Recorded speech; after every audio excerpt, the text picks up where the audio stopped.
was to collect fruits and vegetables because that's all he could do. He didn't speak the language. Eventually, he had three minimum wage jobs just so that he can feed our family. By the time that I was 17, I had moved out of my house and become fully financially independent. When I turned 19, I left Montreal, moved to Ottawa. I took a student loan so I can put myself through university at the same time that I was working full time so that I can pay rent and food. I did all of that, and by the time that I was 25, a few months before I met Pierre, I had saved enough money, $25,000, to put a down payment on a small townhouse, a two-bedroom townhouse in the east side of Ottawa. $230,000 at the time.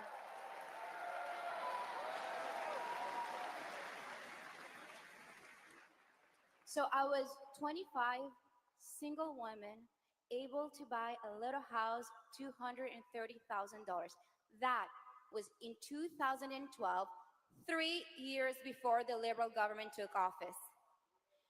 That is what we called the Canadian promise, when you could work hard and get ahead. And that is what we are fighting for, to bring it back.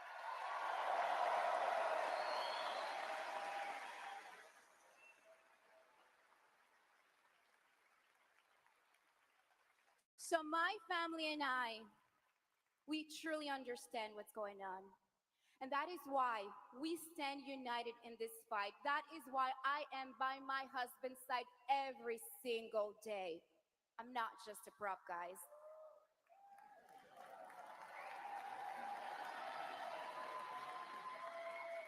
So, ladies and gentlemen, life was not this like that before Trudeau and Carney, and it doesn't have to be this way. There is hope on the way. That is why it is my pleasure to share with you my husband, the next Prime Minister of Canada, Pierre Poilievre.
What's going on, folks? Welcome to the stream. We're going to watch Pierre's rally. He's in Kingston, Ontario. Thank you for being here. Make sure you share it out.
Who's ready to axe some taxes for a change?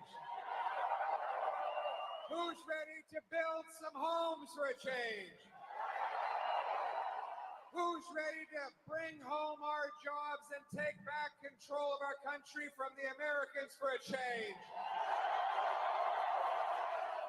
And who's ready to put Canada first for a change? Wow, what a crowd. Look at this incredible group. The Limestone City, solid as rock. What an incredible audience. This has got to be the biggest rally here for a little while, eh?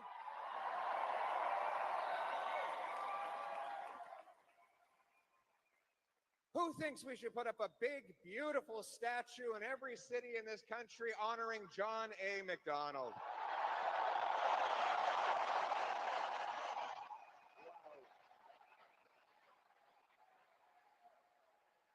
What an incredible place. Any Queens students here? Anybody from Queens? Wow, look at all the young people. Right over here. The youth are with us. I remember when that wasn't always the case. Back in my university days, I spent a few nights on couches, beaten up old couches at Queen's University residence with friends of mine who went there. I don't remember any of them, but they were great days, great memories. And those were days of phenomenal promise. We were coming through university, we were in our 20s. We knew that, we'd come out of school with a little bit of debt. All of us took on a student loan. But we knew that we'd get out, get a job, and before long, we'd have a house. A beautiful little place to start out like the one that Anna just described, in a safe neighborhood, surrounded by friendly neighbors. That was the Canadian promise. Remember that promise? Where anyone from anywhere could do anything. Where hard work got you a great life. On a safe neighborhood, in a beautiful home, under our proud flag. That's the promise that brought so many millions of people from around the world to call Canada home. But after, my friends,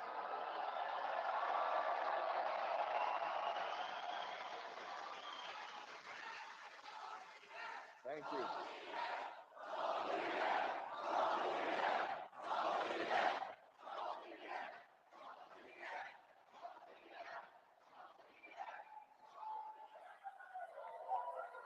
That's the great Canadian promise that brought us all to this country. It's the great Canadian promise that we are going to bring home because, my friends, hope and change are on the way.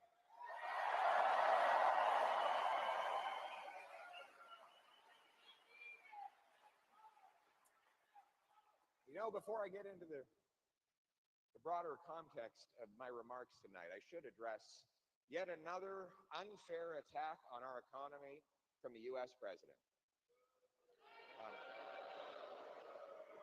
In addition to unfair and counterproductive tariffs on our aluminum and steel, now President Trump is going after our auto workers.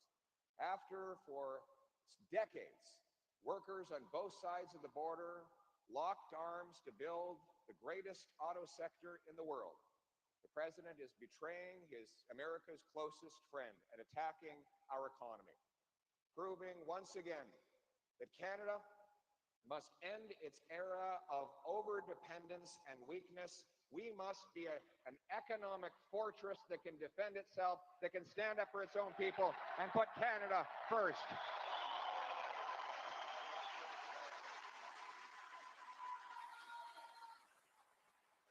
Conservatives will be there for the auto workers to keep them working, keep their jobs, to fight through this mess. We will push hard to put an end to these tariffs and get a quick but fair deal that protects our sovereignty, knocks down all the tariffs, and allows us to rebuild our military so that we can be a true sovereign nation.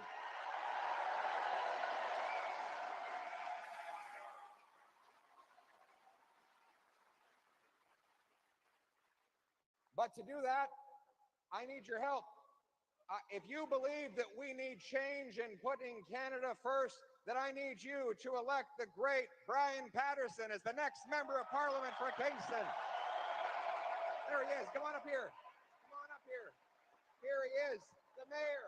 Give it up for this guy. He's the guy.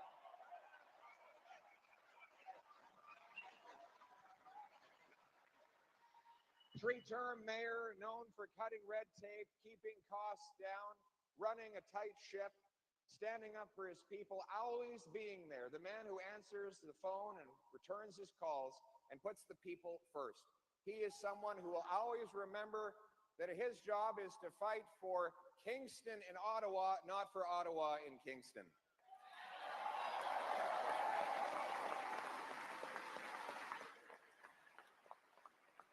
And I think he'd be a lot better than Mark Garrettson. You agree with that?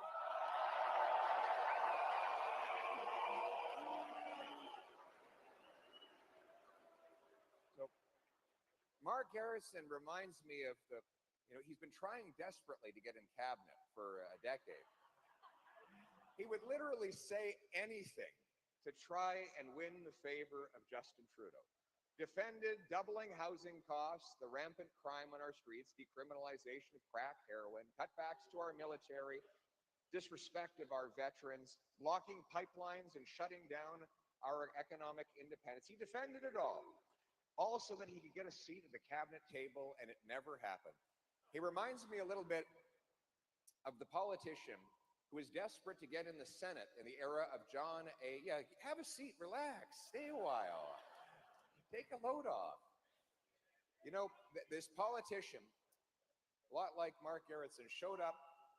He wanted to be in the Senate. And so he showed up at a funeral for a senator who had just passed. And he walked up to John A. MacDonald. And he said, "I'd like to take that man's place."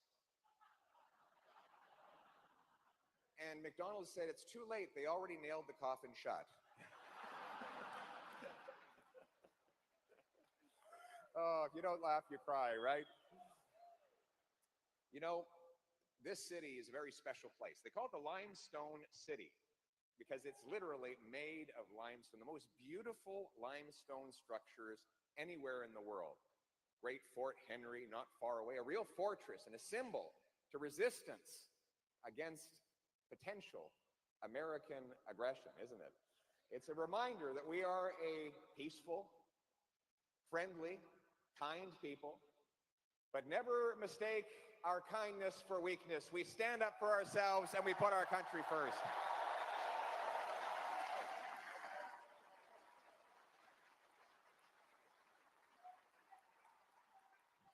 As John A. MacDonald said, "Whatever you do, adhere to the Union.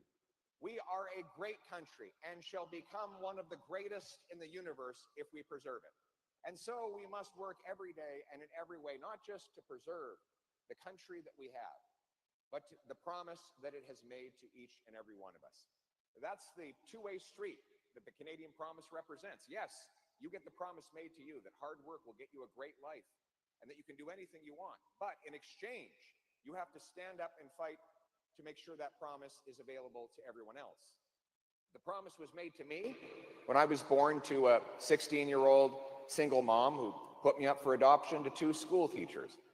And they taught me that it didn't matter where I started, I could climb to the tops of the tallest peaks if I worked hard at it. It's the same promise made to my wife when she came here as a refugee.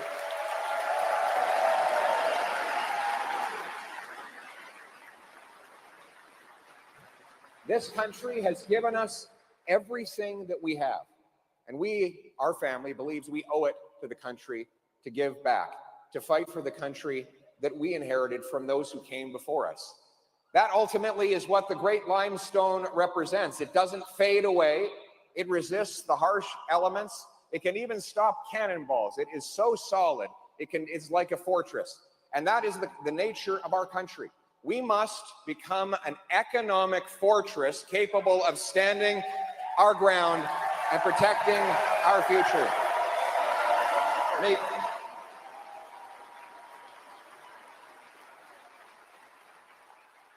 Après la décennie perdue des libéraux, le Canada coûte plus cher, on est plus pauvre et plus dépendant sur les Américains. Les libéraux ne méritent pas un quatrième mandat. Il nous faut un nouveau gouvernement pour mettre le Canada d'abord, un gouvernement qui va faire changement, et un gouvernement qui va ramener nos emplois ici pour qu'on puisse se tenir debout face à Donald Trump. Nous devrions être un pays fort, un pays uni, et nous allons l'être. Now, the Liberals, after 9 years, after the lost Liberal decade, we have a very excited group back there. How are you all doing? God love you. Thank you. After the lost Liberal decade, costs are up, crime's up, and our economy is down under the American thumb. The Liberals do not deserve a fourth term. What we need is a new Conservative government that will put Canada first for a change. But that is the choice in this election. In order to distract from that choice, the Liberals have pulled a fast one. They've replaced Justin Trudeau with his economic advisor and hand-picked successor. He has all the same Liberal advisors, the same Liberal ministers, the same Liberal MPs, the same Liberal promises. The only difference is that Mr. Carney is even weaker and more conflicted than the Justin Trudeau who came before him. He is the first thing he did was when Donald Trump threatened tariffs, he moved his headquarters to the US, to Trump's headquarters, to Trump's hometown, just like Trump wanted. He sent his corporate cash off to Bermuda so that he wouldn't have to pay the same high Liberal taxes he and Justin Trudeau force on single moms, seniors, and small businesses. We learned today that the headquarters for Brookfield in Bermuda is actually a tiny little office on top of a bicycle shop. So they pretend they're doing business in this tiny little office above a bicycle shop so that they don't have to pay the taxes that they make you pay. And of course, Donald Trump has endorsed Mark Carney. He wants Carney to win because he knows that a fourth Liberal term will mean that Canada is weak and under America's thumb. My friends, we don't need a weak Liberal. We need a strong Conservative who will stand up for a change.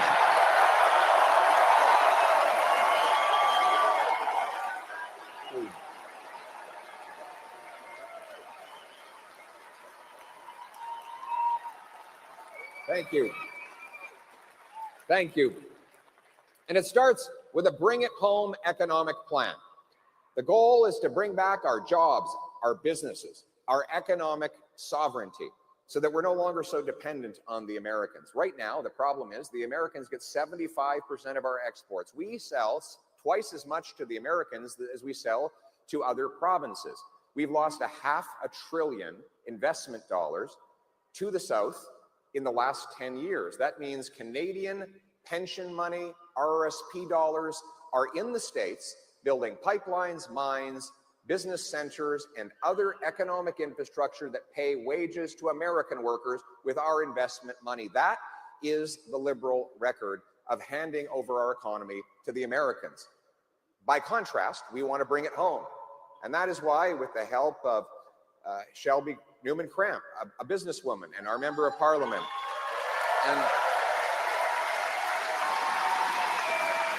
and Ryan Williams, also a hotel owner from Belleville.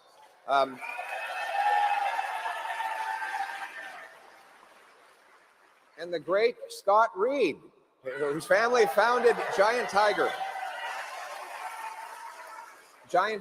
Anybody who has one of these Conservative Canada First signs, if you show up at a Giant Tiger with one of those, you get free admission into the store, okay? The Reed family is wonderful.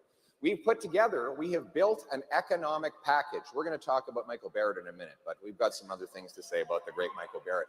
But we put together an economic plan to bring our jobs and resources home. Here's how it's going to work. First of all, we need to cut taxes on work, investment, energy, and home building in order to incentivize people to get things done again.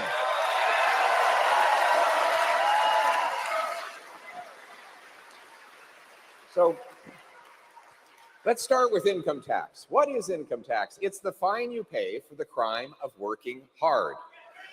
You get out of bed in the morning, you put in long hours, and the more you work, the more pain you suffer. Yep. You know, the beatings will continue until morale improves, as they said in one movie once. There's a great meme of a kid in a park with his dad, and the kid's bawling his eyes out after having asked, what is an income tax form? And dad says, well, it's just like your report card at school, except the opposite. The harder you work, the more you get punished. Ain't that the truth? And so we wonder why a lot of people choose not to take that extra shift, work that extra hour, get that bonus or promotion. We want this to be a country that rewards hard work again. And that is why we will cut income taxes by 15% for a change.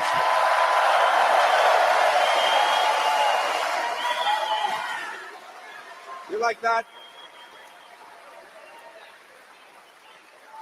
Yes. I know you can spend that money better than the government can. A dollar left in the hands of the person who earned it is always better spent than in the hands of the politician who taxed it. And you know how to spend your money. We'll let you contribute an extra $5,000 to your tax-free savings account as long as you invest it in Canadian companies.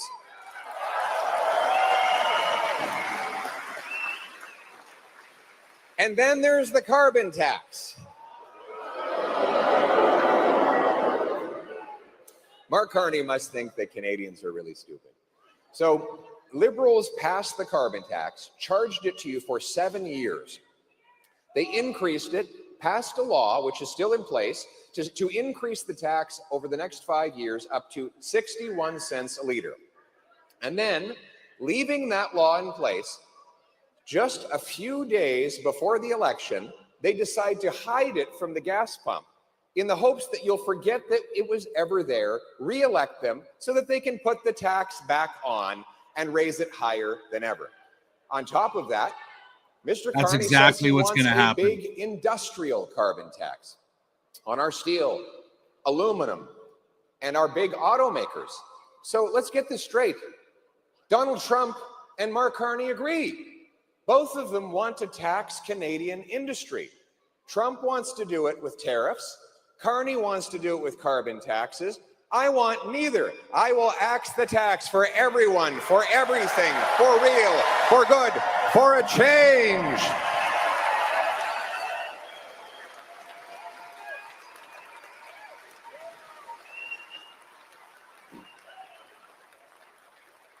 And then there's the inflation tax, the worst tax of all.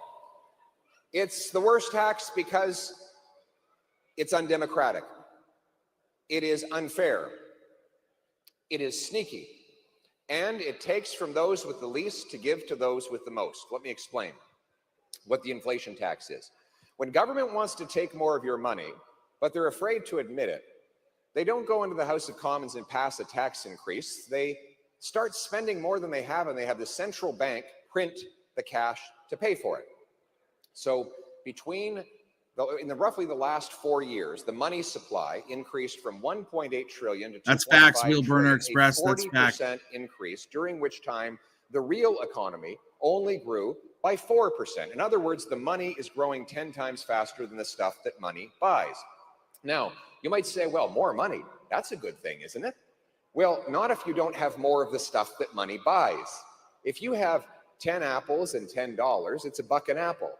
If you double the number of dollars to 20, but you still only have 10 apples, well, all of a sudden, each apple costs twice as much. That is inflation. It's very good if you are a billionaire or a multinational corporation because the assets you own go up faster than inflation. But if you're a worker or a senior, the purchasing power of your pension or paycheck goes down. It's actually not that things cost more, it's that your money is worth less. And it is a secret, sneaky, silent thief. Almost coming into your house in the middle of the night, taking change out of your pocket, just enough, just amounts that you can't possibly notice. Until that day comes when you're standing at the till at the grocery store and you have to start putting products back in the basket because you can't afford to pay the bill. Mark Carney advocated for central banks all around the world to print copious amounts of money. 4 years ago, he said we would have deflation, which means prices go down. God forbid prices would go down. And that is why he advised Trudeau to print cash, causing the inflation crisis that we see today. That is only the symptom. The cause is overspending by government. We need to get government spending under control. We will cut bureaucracy, consultants. We will cut back on handouts to corporate insiders.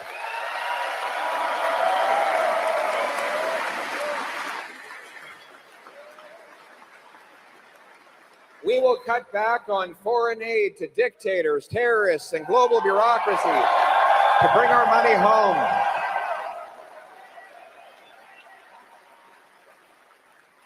And we will pass a dollar-for-dollar law requiring we find $1 of savings for every new dollar of spending.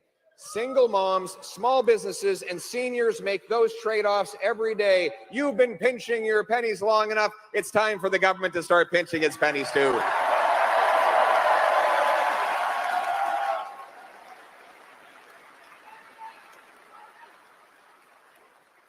And we are going to axe the sales tax on new homes to save you up to $65,000.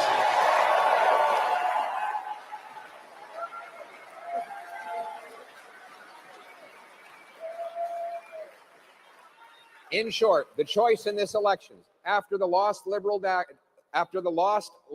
decade of rising taxes and inflation, they do not deserve a fourth term. We need a new Conservative government that will cut taxes and stop inflation for a change.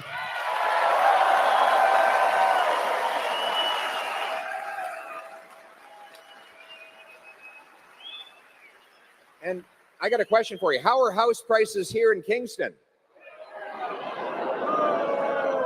How's the rent? You can find an affordable place after...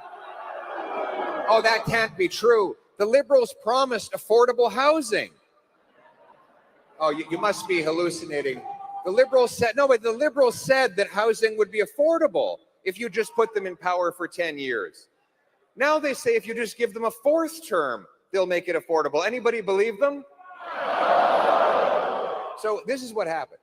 Liberals drove up housing costs with out of control money printing and immigration to drive up demand, while they funded bureaucracy that blocked home building, that suppressed supply.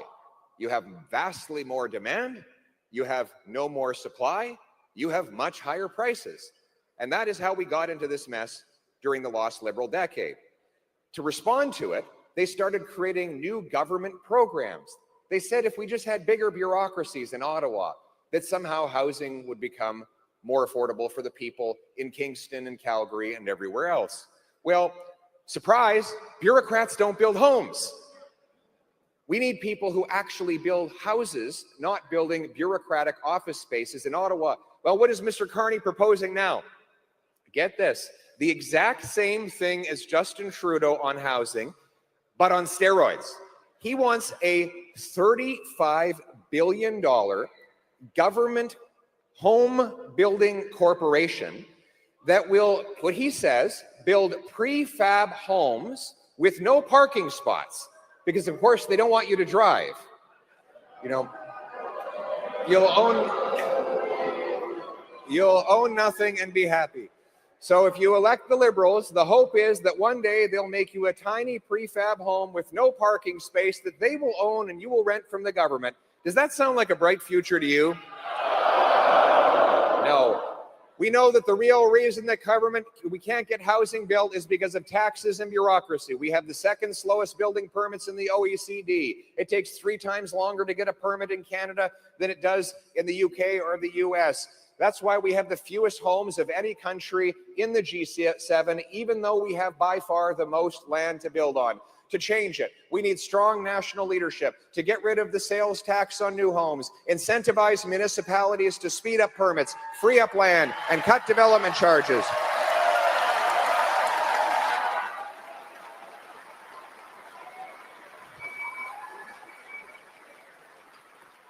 We're going to sell off 6,000 federal buildings and thousands of acres of federal land to build new homes.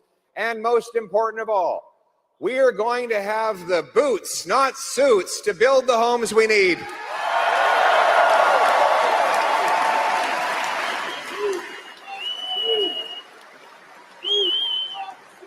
We need the carpenters, we need the framers, the plumbers, and the electrician. Do we have any trades in the house today? Wow. My advice to every young person today is get a trade.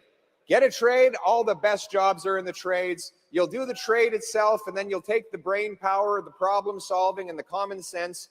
You'll know how the things actually work, and then you can start a business and employ other tradespeople and do incredible things. The smartest people I meet, the best business people I see, are in the trades, but we don't have enough of them. We don't have enough. So the government is putting all of its eggs in white-collar education. And university is great. I went there, but we have to back up the trades as well. And that is why I have announced that we will put the trades first for a change. We will fund 350,000 training positions for young apprenticeships, young apprentices.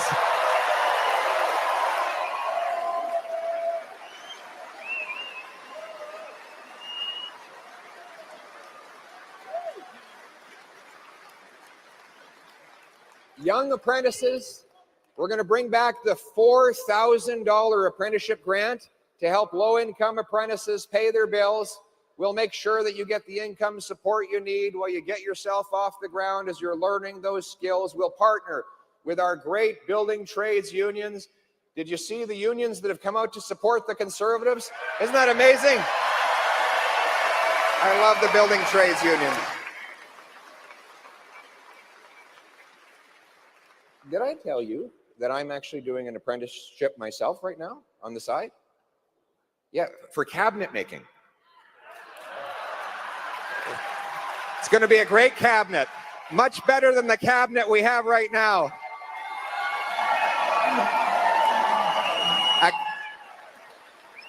It'll be a Canada First cabinet. It'll be built with maple wood, maple leaves everywhere.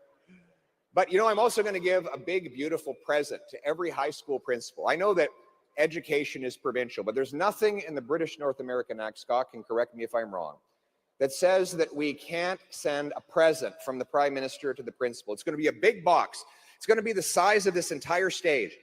In it will be a module for every single licensed trade so we can get teenagers in pre-apprenticeship starting at age 14. Wouldn't that be awesome?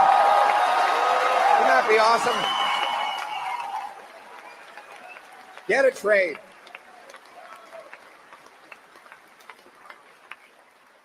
We want to unlock powerful paychecks in the professions as well. We've got to reduce the wait times in our healthcare system. 6 million people without a doctor after the lost Liberal decade. The lost Liberal decade. And what do they say? That they want to block the 20,000 immigrant nurses and 32,000 immigrant nurses and 20,000 immigrant doctors we have in this country.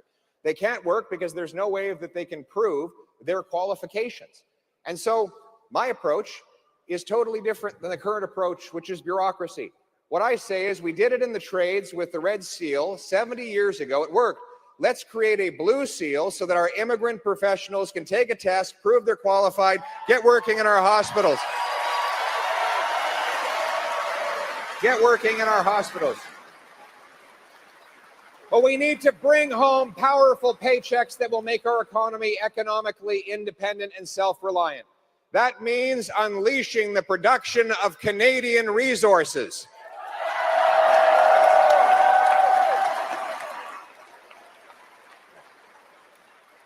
Liberals are waging war on our energy sector. Their radical keep it in the ground ideology was bad under Trudeau. It will be worse under Carney. He literally said that Canada should keep 80% of its oil reserves in the ground. That means that the oil production will all go to the United States, Saudi Arabia, Venezuela, and many other hostile dictatorships will get richer and richer, while Canadians get poorer and poorer. He supported blocking the pipeline to the Pacific Coast, Northern Gateway, which would have taken 500,000 barrels of oil, sent it to Asia, going around America. Now, because the Liberals blocked 15 LNG liquefaction plants, we have to give 100% of our natural gas to the Americans for $4, while it goes for $15 in Europe. They say that there is no business case. And just this week, Mark Carney has proven he hasn't learned a thing. He gave a big, beautiful gift to Donald Trump. He said that he will keep in place the Liberal No New Pipelines Law, C-69, if he is reelected. This could be the single most important issue in this election, because if this law stays in place, we will not build a single pipeline, a single LNG export plant, a single major mine. We will not be able to break free from our American dependence. My friends, it is time for a change. We cannot allow a fourth term of Liberals blocking our resources and empowering Donald Trump. We need a new Conservative government that will put Canada first by unlocking our resources in Canada.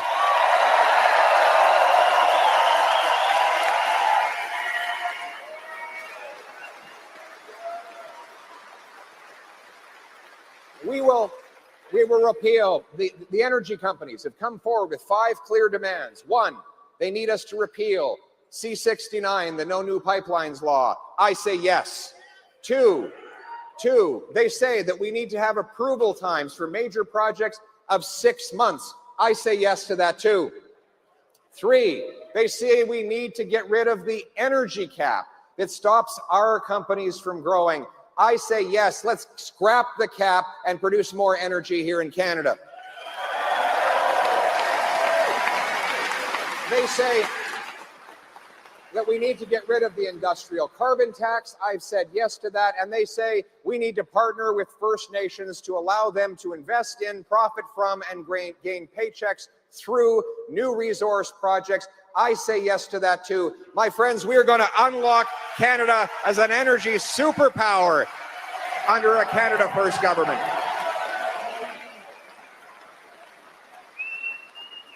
We're going to have these, they're called shovel-ready zones. We will look at areas that are perfectly cut out for mines, pipelines, LNG plants, and we'll grant the permits in advance with clear specifications and standards so businesses know exactly what they will have to do and they can just get started. My goal is to build pipelines, Canadian pipelines, with Canadian steel to deliver Canadian energy to ourselves and to world markets, to approve natural gas liquefaction plants so we can ship our gas overseas, breaking Asian dependence on dirty coal and breaking European dependence on Putin, but more important than any of that, breaking our dependence on the American energy market. We're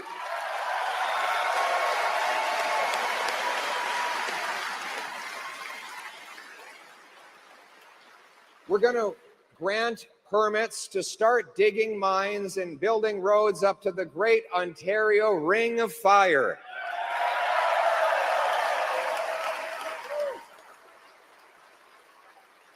By unlocking these resources, we will be strong, self-reliant. We will generate $200,000 and $300,000 a year paychecks, for annual paychecks for our trades workers, countless other jobs for the small businesses that will support them in restaurants and hotels and others. The great thing about all of this is that it doesn't depend on the Americans for anything. These are critical minerals that we can sell all around the world without going through the United States. This is our key to economic independence and to you bringing more paychecks home to your family.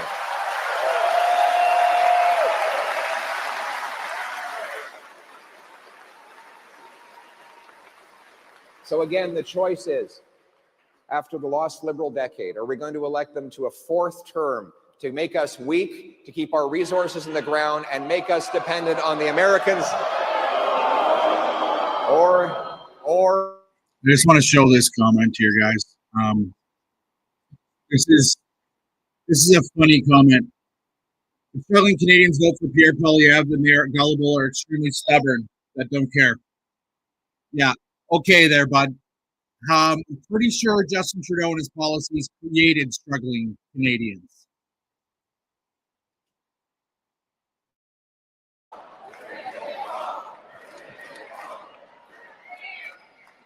And you know what else we're going to bring home? We're going to bring home safety to our streets.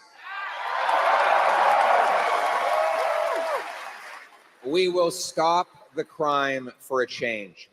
After the lost Liberal decade of catch and release, hug a thug policies, crime is running rampant in our streets. Violent crime up 50%, gun crime up 116%, hate crime up 250%, crimes against children and women up almost 100%. Human trafficking has nearly doubled. Drug overdoses have tripled under this radical liberalization of drugs. The good news is we don't have a lot of criminals in Canada. The bad news is they're very productive. We have a very small number of criminals doing a phenomenal amount of crime, but they're continually released on the streets again and again and again. You hear what happened in Ottawa the other day? We had a criminal walked up to a guy, pulled a gun and said, "Give me all your money." The guy said, "Wait a second, you know who I am? I'm Justin Trudeau." And the criminal said, "Well, in that case, give me all my money." But joking aside, we know what the problem is. In Vancouver, they had to arrest the same 40 offenders 6,000 times. That was a joke, Tracy. Tracy, that was a joke. But show us where on the doll that Pierre Poilievre hurt you, okay? All right, we're waiting. They're not unionized. They do get room and board.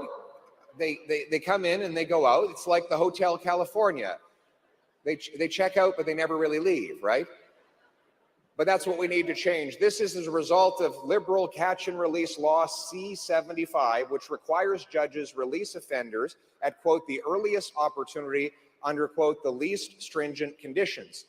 And so we're going to repeal catch and release and bring in jail, not bail, for repeat violent offenders.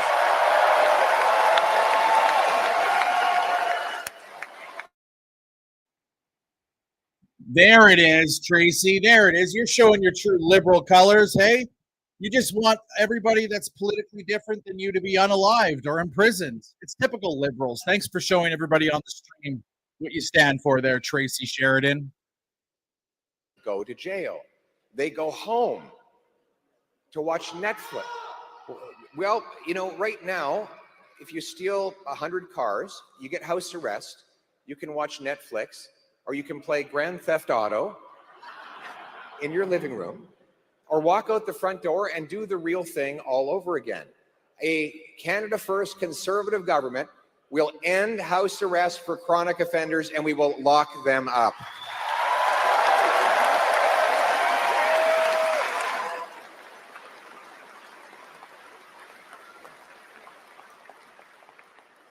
And we will repeal C-83, the law that allows Paul Bernardo to go out of a maximum security penitentiary. He's going back to maximum penitentiary. He'll never get out of jail.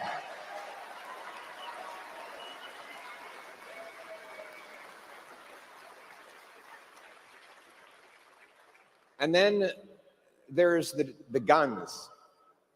Look, we know where the guns are coming from.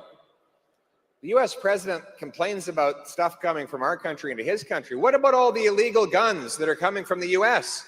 When is he going to do something about that? Well, we can't control what he does, but when is our government going to do something about that? 80% of gun crime is done with illegal American guns smuggled through our porous borders. 99% of shipping containers go uninspected.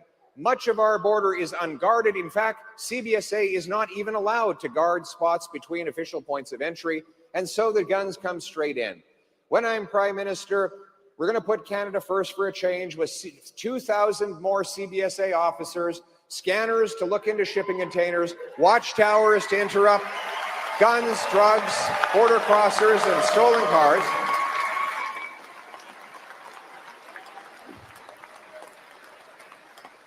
And we will pay for it by canceling the ridiculous multi-billion-dollar gun grab against law-abiding citizens.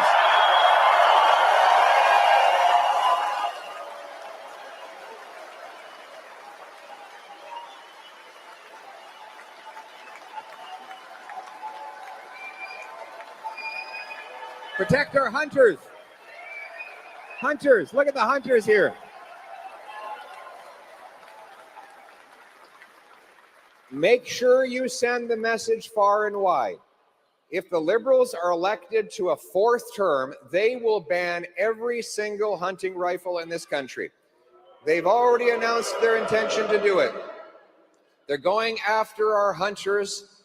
We know that Grandpa Joe's is not shooting up downtown Toronto with his hunting rifle. It's real criminals. I want to protect Canadians from criminals. Why do the Liberals want to protect turkeys from hunters? Maybe we need to protect Canadians from turkeys. I don't know. But we're going to protect the licensed, law-abiding, trained and tested hunters and sport shooters who follow the law. And we're also going to protect our youth against the murderous scourge of opioids.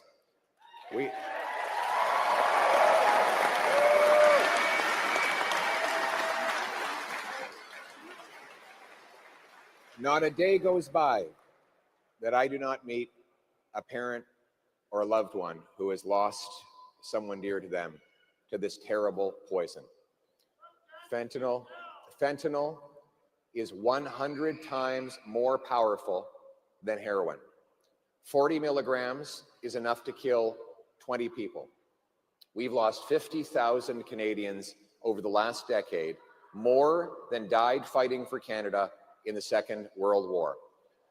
The radical liberalization of drugs under this Carney-Trudeau government is largely to blame. Not only have they left our borders open to these drugs, but they have told prosecutors not to go after possession. They have decriminalized heroin, crack, cocaine, fentanyl in British Columbia in partnership with that BC government. They literally hand out opioids paid for by your tax dollars. They sanction drug consumption sites in our communities, once tranquil communities. My friends, we will take a completely different approach. We will stop the drugs for a change. We will ban hard drugs. We will bring in life sentences for fentanyl kingpins.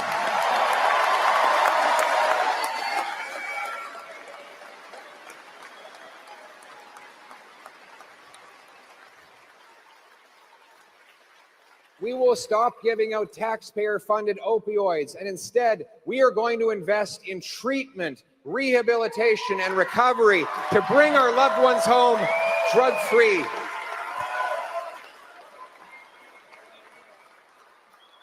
These recovery centers are incredible. I was at one called House in Atlantic Canada recently, and there's also another Harvest House in Ottawa. Have you been?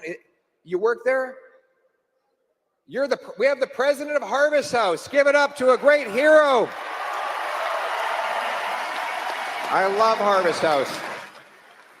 Thank you. If you're looking for a great charity to support Harvest House. They took over an abandoned schoolhouse. They bring men with addictions to come and live there for 90 days, 100 days, 365 days. They cleanse their souls. They heal their bodies, they break the addiction, they provide counseling, detox, group therapy, physical exercise, job preparation. And as a guy who's in recovery, I celebrated 4 years over March 6th. They reconnect them with their families. They remind us all that hope is always possible, that redemption is just around the corner. If you're out there, have hope. Hang on. Help is on the way.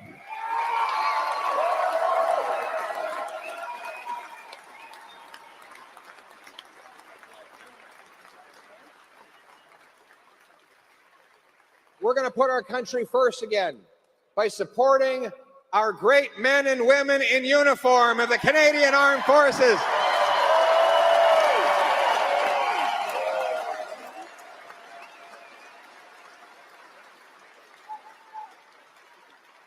I'm so proud to have the great Michael Barrett, a military veteran, a former reservist, right?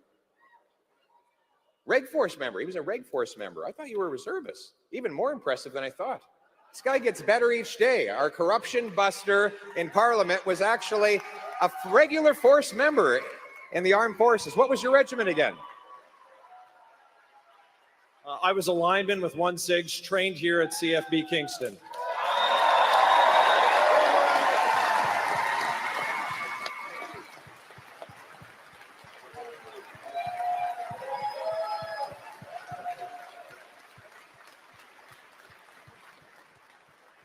You'll never meet a greater Canadian than Michael Barrett, who's still fighting for his country today.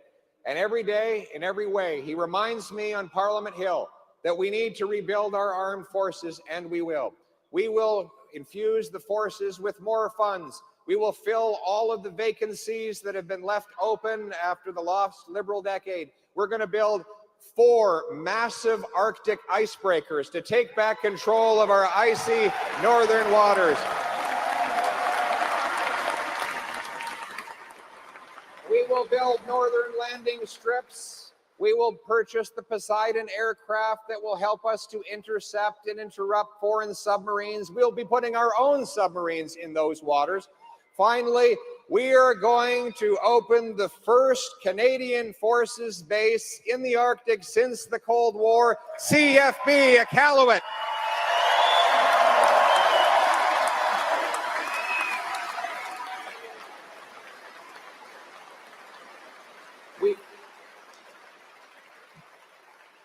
And our soldiers, sailors, and airmen will be driven by a warrior culture, not a woke culture.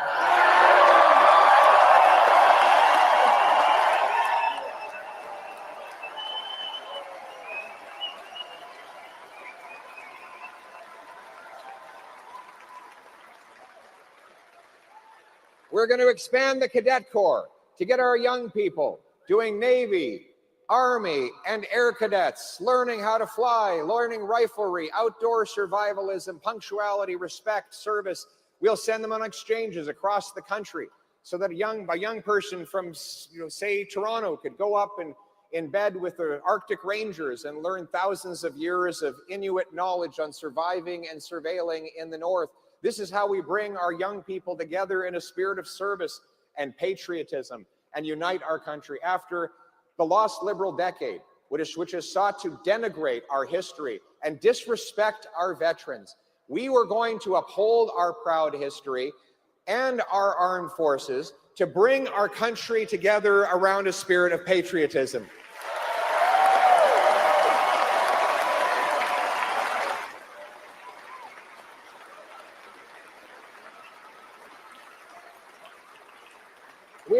We will reject the Century Initiative, which seeks to nearly triple our population to 100 million people in Canada.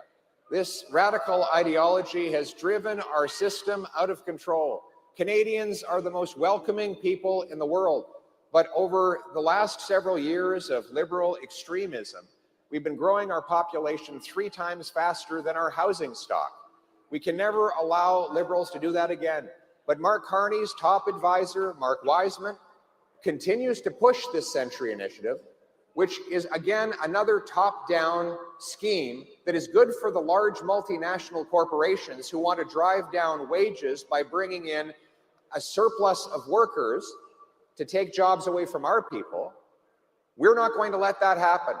We're going to get back to a common sense immigration system that brings in people who can fill jobs that Canadians can't do, who can integrate into our country, can enjoy great success, but we will never allow our population to grow faster than our housing, our healthcare, and our job market.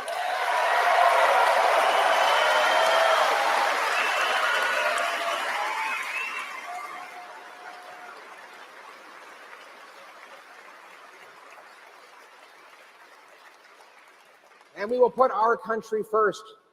I will ban all of my ministers and MPs from any involvement in the World Economic Forum.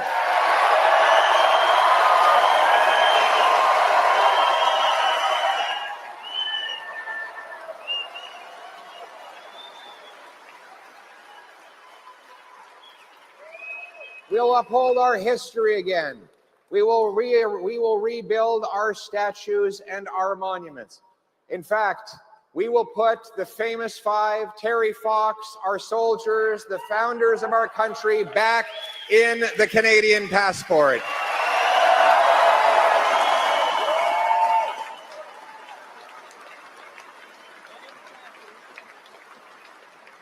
We will be a nation of people who trade with each other, harvest our resources, build homes for our youth, protect our vulnerable, secure our border, rebuild our military, renew our freedom, and raise our flag.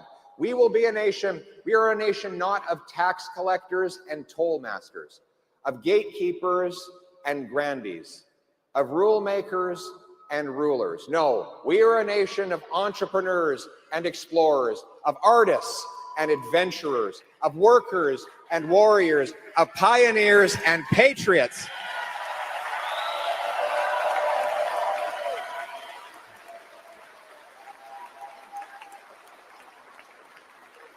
What binds us together is the Canadian promise that anyone from anywhere can achieve anything.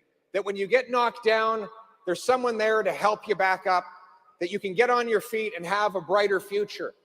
That change is around the corner for the people suffering out there. And so I say to that 35-year-old couple desperate to own a home and have kids, but slowly giving up hope, don't give up hope. Change is on the way.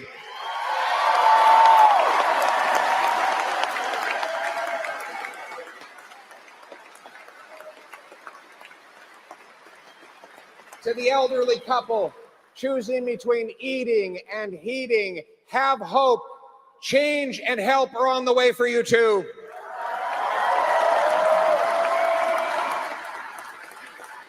To the family of a loved one afflicted by addiction, hang in there. We're going to fight for your child. We're going to get them back on their feet, and they're going to have a bright future because change is on the way for your daughter too. Uphold the Canadian promise so that hard work gets you a beautiful house on a safe street under our proud flag. Canada first, let's bring it home.